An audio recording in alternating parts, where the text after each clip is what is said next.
Now, the New South Wales election, of course, is the best part of a month away. I'm not going to go too hard on this over the next few weeks because I know not everyone lives in New South Wales, obviously. It's a national show, but we will talk about state politics from time to time. And I've got to say, I couldn't quite believe today Dominic Perrottet. Now, I'm not entirely sure what's going to happen at this election because for Labor to win, they've got to win 11 seats to form a majority.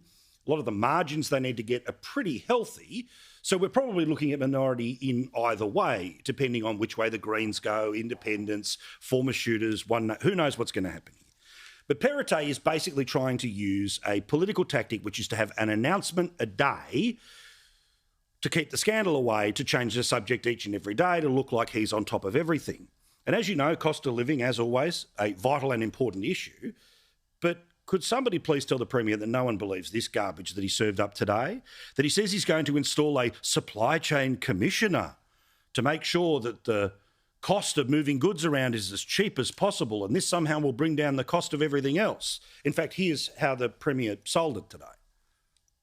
Supply shocks have led to about half the increase that we're seeing in inflation across the country. So today, the Liberals and Nationals will be appointing a supply chain commissioner. This is all about putting downward pressure on household budgets. A new public servant is apparently going to make it all wonderful, despite the fact that, of course, it's government spending that would be more than half of the reason why inflation has gone up around the world. Now, I want to compare and contrast here. One will be an election-winning strategy, or maybe both will be. But remember Peter Malinauskas, the Labor leader in South Australia. Now, he was steaming his way towards a win. In the People's Forum, which happened just before the South Australian election, when cost of living was just as loudly being talked about, this was his response. I think Australians are sick of hearing politicians promise that they're going to reduce the prices of groceries. They're going to reduce the prices of petrol. Never happens. The Premier doesn't control the petrol price. If I become Premier, I'm not going to control the petrol price. Now, the truth is that it is fine for politicians to say that they acknowledge the situation when it comes to cost of living. But to pretend that they will actually be able to control it, well, guess what ends up happening? If you make such a promise, then people will call you out on it.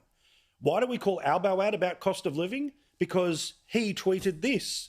Because Labor made this. They put this out during the last election. The cost of everything is going up. A Labor government will lower the cost of living. But the reality of life under the new Labor government, inflation is now at a 32-year high, and the largest fall in real wages, as I explained to you last night, the difference between what you're earning and what things cost, is the largest in record and has happened under this new government.